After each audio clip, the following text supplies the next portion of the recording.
Canal সংস্কারে তৎপর প্রতিমন্ত্রী শান্তনু প্রামাণিক। আর্থ মুভারের উপর থেকে তদারকি শান্তনু প্রামাণিকের ছবি দেখাচ্ছি আপনাদের। পটাশপুরে পাউশি ক্যানাল সংস্কারের কাজ খতিয়ে দেখলেন ভগবানপুরের বিজেপি বিধায়ক পঙ্কজ রয়েছে আমার সঙ্গে। পঙ্কজ, কি বললেন তিনি? এই ক্যানাল সংস্কারের কাজ সম্পূর্ণ হতে কতদিন সময় লাগবে, কি জানালেন তিনি? দেখো, প্রতিমন্ত্রী যেখানে গতকাল এলাকা বিধানসভা এবং ভগবানপুর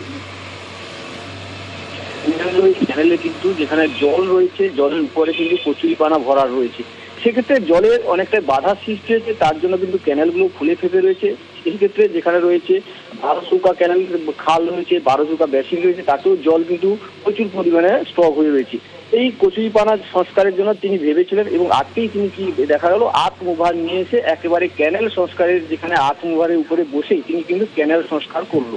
পুরো তিনি জানালেন যে কয়েকদিনের মধ্যে এই ক্যানেল সংস্কার হয়ে গেলে কিন্তু জলটা এবার সরবরাহে একেবারে পরিষ্কারভাবে জলটা ক্লিয়ার হবে। সেক্ষেত্রে অনেকে যেমন কৃষিক্ষেত্রে হতে উপযোগী হবে, কারণ যেখানে যে সমস্ত জল জমিগুলো জল হয়ে ভরাট হয়ে রয়েছে এবং বীজতলা পড়েছে, সেই সমস্ত ক্ষতিগ্রস্ত কৃষকরা তারাও মুক্তি হবে। এই যে অভিনব উদ্যোগ বা অভিনব কাজ প্রতিমন্ত্রী তথা শান্তনু প্রামাণিকের এই কাজ কিন্তু এলাকার মানুষ যেমন খুশি হয়েছে, পরে কিন্তু এবং শান্তনু প্রামাণিক তিনিও জানিয়েছেন যেহেতু কৃষকরা তাদের ক্ষতি হয়েছে এবং এলাকার মানুষের তাদেরও ক্ষতি হচ্ছে, এই কথা ভেবেই কিন্তু সেখানে কচুরিপানা পরিষ্কারে নিজেই কিন্তু একেবারে আর্থ মুভারের উপরে বসে কিন্তু পরিষ্কার করলেন। ওকে, বেশ। 12 সুইচ গেটে যেখানে খাল সংস্কার নেই, সংস্কারিত করা হয়নি দীর্ঘদিন ধরে, সেখানে পানা জমে গেছে, কচুরিপানা, ফলে জল যাচ্ছে না। ইরিগেশনের সঙ্গে বারে বারে যোগাযোগ করে কোথায় কি প্রবলেম আছে সেটা দেখেছি। ওখানে জেসিপি একটা কাজ করছে, 2-3টা নামানোর চেষ্টা করছি যাতে করে জলটা কিছুটা কমে যায়। কৃষকরা খুব ক্ষতিগ্রস্ত হয়েছে, জল নিকাশি যাতে দ্রুত হয়, নিষ্কাশনটা দ্রুত হয়, সমাধান করার চেষ্টা করছি মানুষের স্বার্থে। মেট্রোয় শ্লীলতাহানির অভিযোগে গ্রেফতার প্রাক্তন ক্রিকেট কোচ জয়ন্ত ঘোষ দস্তিদার, তাকে গ্রেফতার করেছে পুলিশ। বাংলার মহিলা দলের প্রাক্তন কোচ গ্রেফতার। মেট্রোয় শ্লীলতাহানির অভিযোগে গ্রেফতার জয়ন্ত ঘোষ দস্তিদার।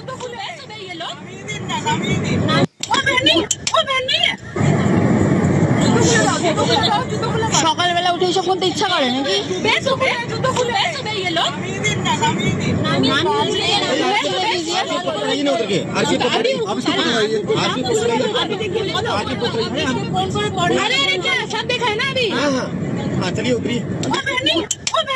ইরন রয়েছে আমার সঙ্গে। ইরন, এই জয়ন্ত ঘোষ দস্তিদার, তার বিরুদ্ধে আগেও একই অভিযোগ সামনে এসেছে। একদমই। দেখো, জয়ন্ত ঘোষ দস্তিদার তিনি বাংলা দলের সিনিয়র পর্যায়ে কোচ ছিলেন, অর্থাৎ এক সময় যখন রিচা ঘোষ কিংবা ঝুলন গোস্বামীরা খেলতেন তাদেরও কোচিং করিয়েছেন, পরবর্তী সময় বিভিন্ন বয়স ভিত্তিক দলেও তিনি কোচ ছিলেন। এই যে ভিডিওটা আমরা দেখাচ্ছি, সেই ভিডিও অনুযায়ী একটি ভাইরাল ভিডিও হয়ে যায়।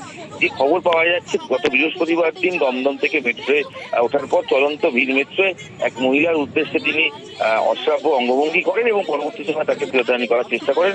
ভিড় যাত্রীরা যারা ছিলেন মেট্রো, তারা প্রত্যেকে তাকে আটক করেন এবং পরবর্তী সময় তাকে থানায়, বউবাজার থানা হাতে তুলে দেওয়া হয় এবং তারপর পুলিশের পক্ষ থেকে জেঠি দেওয়া হয়। এই জয়ন্তর বিরুদ্ধে এর আগেও কয়েক বছর খানেক আগেও এর বিরুদ্ধে কিন্তু শ্লীলতাহানির অভিযোগ উঠেছিল। সেটা উঠেছিল সিএবির অন্দরে। সিএবির এক মহিলা দলের ফিজিও, তিনি অভিযোগ করেছিলেন, লিখিত অভিযোগ সিএবি পক্ষে সিএবিতে জমা দেওয়া হয়েছিল এবং তৎকালীন সময় সিএবি কমিটি ঠিক করে তাকে কোচিং থেকে সরিয়েও দেয়। এবং দ্বিতীয়বার এই ঘটনা, তবে এটা একদমই পাবলিক প্লেস এবং এই ঘটনায় জয়ন্ত ঘোষ দস্তিদার তিনি ইতিমধ্যেই তাকে গ্রেফতার করা হয়েছে, তাকে চিঠি দেওয়া হয়েছে। পরবর্তী শুনানি আগামী 17 তারিখ। যদিও তার আইনজীবীর পক্ষ থেকে বলা হয়েছে ঘটনাটি সত্যি নয়, কিন্তু যে মহিলা অভিযোগ করেছেন আগামীকাল তার গোপন জবানবন্দি নেওয়ার কথা। এবং এই পরিপ্রেক্ষিতে এই মুহূর্তে বাংলা ক্রিকেটের সঙ্গে যুক্ত একজন ব্যক্তি, বাংলা দীর্ঘদিন যিনি কোচিং করেছেন, এরকম একটা ঘটনা সত্যি একটা চাঞ্চল্য সৃষ্টি করেছে। তবে জয়ন্ত ঘোষ দস্তিদার তার তরফের বক্তব্য, তিনি নির্দোষ এবং যে ঘটনাটি ভিডিও ইতিমধ্যেই সোশ্যাল মিডিয়ায় ভাইরাল হয়ে গেছে, যে ভিডিও দেখার পরেই বোঝা যাচ্ছে যে ব্যক্তি যাকে গ্রেফতার করা হয়েছে তিনি বাংলা দলের প্রাক্তন কোচ এবং সফল কোচ। বাংলার হয়ে তিনি আন্ডার-15 টুর্নামেন্ট জিতেছেন, সিনিয়র পর্যায়ে কোচ হিসেবে তিনি রানার হয়েছেন ভারতীয় সার্কিটে। সব মিলিয়ে দমদমের এই বাসিন্দা জয়ন্ত ঘোষ দস্তিদার, তাকে শ্লীলতাহানির অভিযোগে ইতিমধ্যেই পুলিশ গ্রেফতার করেছে এবং আদালত তাকে জেল কাস্টাডিতে পাঠিয়েছে।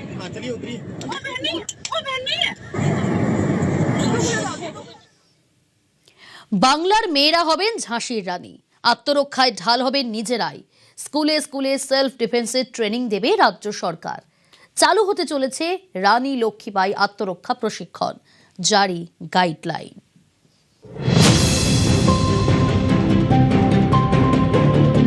সালটা 1943। জার্মানি থেকে ডুবো জাহাজে জাপানে যাচ্ছিলেন নেতাজি সুভাষচন্দ্র বসু। পার্সোনাল অ্যাসিস্ট্যান্ট আবিদ হাসানকে ডিকটেশন দিয়ে লিখিয়েছিলেন ঝাঁসির রানী লক্ষ্মীবাই বাহিনীর পরিকল্পনার খসড়া। সে বছরই তৈরি হয় ঝাঁসির রানী রেজিমেন্ট, আজাদ হিন্দ ফৌজের মহিলা ব্রিগেড।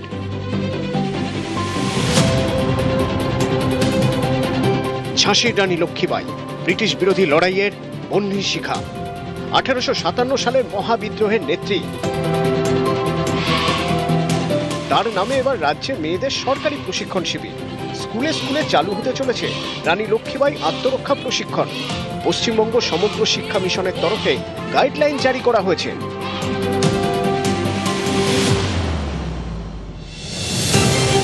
ক্লাস 6 থেকে 12 এর ছাত্রীদের দেওয়া হবে আত্মরক্ষার প্রশিক্ষণ। প্রতি শনিবার ক্লাস শেষে প্রশিক্ষণ।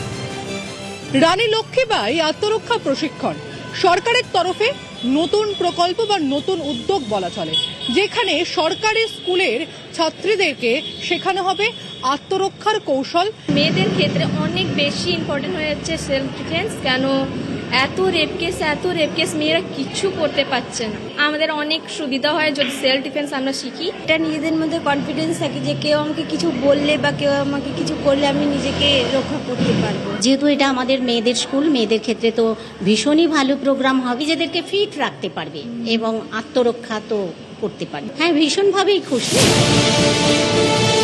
রাজ্যে 15,211টি স্কুলে রানী লক্ষ্মীবাই আত্মরক্ষা প্রশিক্ষণের জন্য বরাদ্দ করা হয়েছে 7,60,00,000 টাকা। এর মধ্যে সবচেয়ে বেশি স্কুল রয়েছে উত্তর 24 পরগনায়। 1,196টি স্কুলের জন্য বরাদ্দ 59 লক্ষ টাকা। দক্ষিণ 24 পরগনায় 1,136টি স্কুলের জন্য বরাদ্দ 56 লক্ষ টাকা। পূর্ব মেদিনীপুরে 1,057টি স্কুলের জন্য বরাদ্দ 52 লক্ষ টাকা। পশ্চিম মেদিনীপুরে 1,085টি স্কুলের জন্য বরাদ্দ 54 লক্ষ টাকা। মুর্শিদাবাদে 1,047টি স্কুলের জন্য বরাদ্দ 52 লক্ষ টাকা। কলকাতার 521টি স্কুলের জন্য 26 লক্ষ এবং হাওড়ার 616টি স্কুলের জন্য 30 লক্ষ টাকা বরাদ্দ করা হয়েছে। মহিলাদের নিরাপত্তা নিয়েই তো আগে সরকার কিছু ভাবেনি। যদি ভাবতো তাহলে তো ডক্টর অভয়ার কাণ্ড হতো না, তাহলে জয়নগরের কাণ্ড হতো না, তাহলে পার্ক স্ট্রিট বা কালিয়াচক কালিয়াগঞ্জের ঘটনা হতো না। যখন সরকারে ছিলাম না তখনও আমরা প্রতিবাদ করেছি, আর আজকেও আমরা যাতে ঘটনা না ঘটে সেই জন্য মাননীয় মুখ্যমন্ত্রী দুর্গা বাহিনী বা আজকে প্রতিটা থানাতে উইমেন ডেস্ক, হেল্প ডেস্ক, প্রতিটা মহকুমাতে উইমেন থানা, মহিলাদের জন্য স্কুটি, মহিলাদের জন্য পিঙ্ক পেট্রোলিং কার, হেল্পলাইন নাম্বার, এই সব ব্যবস্থা করা হচ্ছে। ইচ্ছেটাই আসল। মাননীয় মুখ্যমন্ত্রী যা কথা রেখেছেন, যা কথা দিয়েছিলেন সেই কথাই রাখছেন। স্কুলে স্কুলে প্রশিক্ষক নিয়োগের নির্দেশ দেওয়া হয়েছে। পুলিশ সুপার এবং ক্রীড়া ও যুব কল্যাণ দপ্তরের সঙ্গে আলোচনা করেই প্রশিক্ষক নিয়োগ করতে হবে। এর জন্য জেলা ভিত্তিক বিশেষ কমিটি তৈরি করা হবে। এই কমিটির চেয়ারম্যান হবেন শিক্ষার দায়িত্বপ্রাপ্ত অতিরিক্ত জেলা শাসক। বদলের বাংলায় জোর মেয়েদের আত্মরক্ষায়।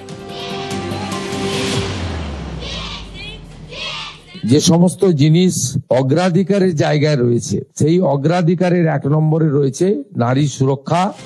সোমরাজ বন্দ্যোপাধ্যায় ও প্রীতি সাহা, নিউজ 18 বাংলা।